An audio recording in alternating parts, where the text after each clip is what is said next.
may sinasabi ang dating senador dito, mga bossing. Ano po iyon? O, pakinggan nyo ho.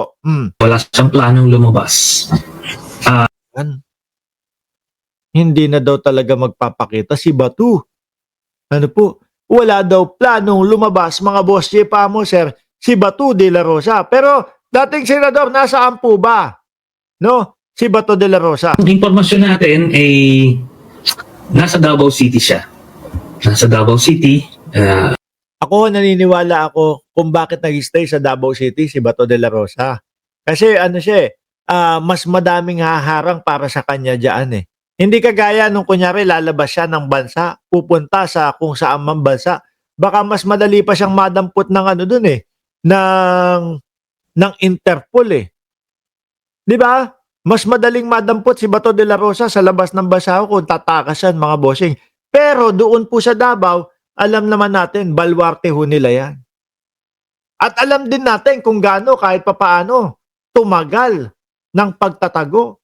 Etong si Buloyski. Baka nga iniisip ko nandoon sa sa lugar ni Buloyski yan si Bato de la Rosa Sabi ni AJ Pads, tagal na nidigong sa ibang bansa. Wala pang package sa pinapadala dito sa Pilipinas. Uy, umasa ka pa. No? Ano yun? OFW package. Sabi ni Ma'am Neng Gigi, yabang-yabang magsalita ni Bato, pero duwag naman pala. Huwag niyong ginaganyan.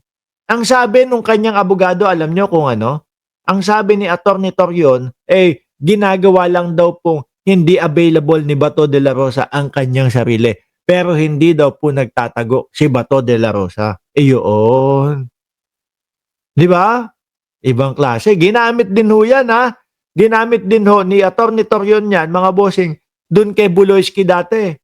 Hindi po nagtatago ang aking kliyente. Hindi po nagtatago si Pastor. No? Ginagawa niya lang hindi available yung kanyang sarili. Ayun. Pagkatapos ng mga ilang araw, ilang linggo, sa kote, ayun. Pasok sa oblo. Sasama daw si Trillanes sa pag-aresto kay Pebbles. Yun yung sinabi niya No? May paninindigan yan, mga bossing. Kapag sinabi niya, pag inimbita siya, tara, sama ako. Ako magpoposa sa iyo. Mapapasigaw si Bato de la Rosa. Bakit ko pa kasi sinabi yung Mick Madi? Eto, sineryoso tuloy. Di ba? Pakinggan pa natin si dating senador, ha? Nagtatago, wala siyang planong lumabas. Ang kung dito is may precedence na pagka hindi ka pumapasok for a certain period of time, just like what happened to isa pa yan na problema natin. Sabi ni RJ Boisier, ang Davao taguan ng kriminal at bagsakan ng ipinagbabawal na gamot. Meron pa nga, dadagdag ko pa ba yun? Sasakit na naman ulo ng mga taga Davao. Kung maalala nyo, ang may sabi nila, meron daw pagawaan ng birth certificate. Libo-libo daw yung ginagawang mga birth certificate para doon sa mga Chinese. Delikado ho yun, mga boss. Delikado yung gagawa ka ng peking birth certificate ng mga dayuhan. Bakit to? Syempre magagawa na nila lahat yan. Makakabili na sila ng mga lupain. Kung naalala nyo, may naratibo ang China na ang sinasabi nila, noong mga unang panahon, noong mga ninuno nila, yung Palawan daw po ay kanila. Naalala nyo yun? May naging ganong naratibo Lumabas po sa mga balita yun, mga kababayan. Nung unang panahon, ang Palawan ay sa amin. Ganyan. Yung pala, may naging balita din mga kababayan. Reyno, shout out sa iyo. May naging balita din mga bossing, na yung mga Chino, bumibili ng malalaking piraso o malalaking bahagi ng lupa doon sa Palawan. Kapag ka ganun mga bossing, siyempre kapag ka nabili na nila yun, magiging kanila na. Ang gagawin nila, haharangan lang nila yung dulo ng Palawan. Akin na, kung puro sila na yung nakabili doon, ano pa magagawa ng Pilipino? Pag tayo pupunta doon, wala, hindi. China na to. Tingnan nyo, pakitaan tayo ng mga pinagbilan. Wala na. 'Di ba, mga bossing? Yun yung delikado ho diyan sa mga, ginagawang pamimiki po ng mga ano, ng mga birth certificate at laganap daw ho yan sa Davao, mga boss. Sabi ni Teresita, Sobremisana, 'no, dapat di napasweldohin si Pancher Tobats kung hindi na pumapasok sa Senado. Sayang, taxpayers' money. Kaso sabi po ng mga senador, hindi daw po applicable yun yung no work, no pay kay Bato de la Rosa At yan din po ang hinihimutok ng mamamayang Pilipino. Nagpapasweldo tayo, kinakaltas sa aming mga pera, sa aming mga sweldo para pasweldoin si Bato de la Rosa. Tapos eto, walang ginagawa. Tago lang ng tago. Si Ramon ng dami, ng daming nabiling lupa sa Palawan. Totoo yan, sabi ni Axel Roses.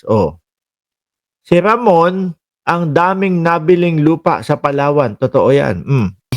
Senator Ping, nung panahon ni GMA, ilalock up yung office mo, i-absorb yung mga empleyado mo ng... Oo, ganun pala. Dapat gawin na kay Bato de la Rosa. Ilang araw na ho. Ngayon ay 4 na ho, mga boss chief amo sir, ng Disyembre. Naku po, 2 pala mga nanganganib. Ang pagdating po ng Kapaskuhan, nanganganib po yung mga sangkot doon sa mga flood control. Mga kababayan. At ito naman, nanganganib po, natanggalan na ng staff si Bato de la Rosa ho, mga bossing, sa kadahilanan ng hindi pumapasok sa kanyang trabaho, sa kanyang pagiging senador. Bakit nga daw hindi pumapasok? Baka daw po matsyempuhan ni General Torre. No? Baka una at huli, baka huling pasok niya na daw ho yun sa Senado, mga kababayan. Di ba, Ma'am Chris Rose? Dito sa Pampanga, halos lahat Chinese na ang may-ari ng mga lupain. Biruin mo na hindi naman dapat sila nakakabili ng mga lupa sa ating bansa. General Torre, makakahuli diyan kay Bato kahit magtago pa siya sa ilalim ng lupa. Ako naniniwala ako si Torre din ho ang kukuhanin diyan. Baka kaya ho ngayon ang tahimik ni Torre, 'di ba? Pagkatapos pong magbakasyon ni General Torre, mga kababayan, hanggang ngayon tahimik pa din Hindi pa din nagsasalita, baka nagko-concentrate para kay Bato de la Rosa. Ay, sandali lang may special shoutout pala, no? Happy birthday pala kay Jessery Santillan. Birthday niya ngayon. Mabuhay ka hanggang gusto mo, no? Jessery Santillan mula kay Ma'am Minra Tupas Santillan na iyong ina. Ayan, happy birthday, no? Munti ko na makalimutan. Anyway, tingin ko si Bato ang aaresto din diyan pang-apat na star ni General Torre. Unang star si dating Pangulong Duterte. Sumunod na star, unang star si Buloyski. Sumunod na star si dating Pangulong Duterte. Pangatlong star, Mark, wala nang nahuli Hindi, yung boxing. Pinatiklop si Baste Duterte. Yun yung pangatlong star ni General Torre. Pang-apat dito, sino? Ayan na. Baka Bato de la Rosa na. Di ba? Pakinggan natin kung ano daw po ang gagawin sa opisina ni Bato de la Rosa at doon sa kanyang mga staff ho. Nung panahon ni GMA, ilalock up yung office mo, i-absorb yung mga empleyado mo ng Senate Secretary, pero kukuhanin, no? Pero hindi ka na makaka-function. Aray. Dapat nga ginagawa na ngayon yun kasi higit na po sa 22 araw na hindi pumapasok at hindi man lang po ipinapaalam kung nasaan si Bato de la Rosa at kung ano ang dahilan. Tayo po ang mga boss niyan, mga bossing. Bakit tayo ang nagpapasweldo sa mga yan? Tapos hindi natin alam kung nasaan ba yung mga empleyado ko. Bakit ganun? Papayag po ba yung mga amo na pinapasweldo nila yung trabahador nila tapos absent, hindi ipapaalam kung nasaan? Hindi, syempre, di ba? Kaya nga sabi ko, ilang araw na, higit 22 araw na naliban o walang ginagawa si Bato de la Rosa. Sana all daw, sabi ni Jason Maro. Sana all may sweldo. kahit walang pasok. Di po ba? Oh, And by 2028, by a mere resolution ng Senado, pwede na siyang tanggalin. Para 13 na yung pipiliin sa 2028 bakit hindi pa ngayon? Total mukhang ano na, sir. Dating senador. Mukhang wala nang pag-asang lumabas si Bato de la Rosa. Miss ko ikaw, yun na yung sinabi mo, di ba? No work, no pay. Ano, pasarap? Sabi ni Romualdo Anastasio. Sabi ni Ma'am Princess Paris, akala ko sa movie lang yun, no. Paggagawa ng birth certificate at passport. Naku, hindi totoo ho yun. Sinasabi ho yun. Lalo na nung kasagsagan po nung Alice Guo. elections, 13 senators na. So wala. Wala naging value yung pagkapanalo niya nung Mayo. Hindi na yan magpapakita. Nako. May sinabi siya dito, ikakandado yung yung opisina eh. Nasaan ba yan? To Senator Ping nung panahon ni GMA, na pagka hindi ka pumapasok for a certain period of time, just like what happened to Senator Ping nung panahon ni GMA, ilalock up yung office mo, i-absorb yung mga empleyado mo ng Senate Secretary, Ano daw, ilalak yung office? ilalock up yung office mo, i-absorb Ilalock up o ikakandado nga naman. Yung opisina ni Bato de la Rosa, gawin nyo na. Total, hindi na ho magpapakita yan mga kababayan.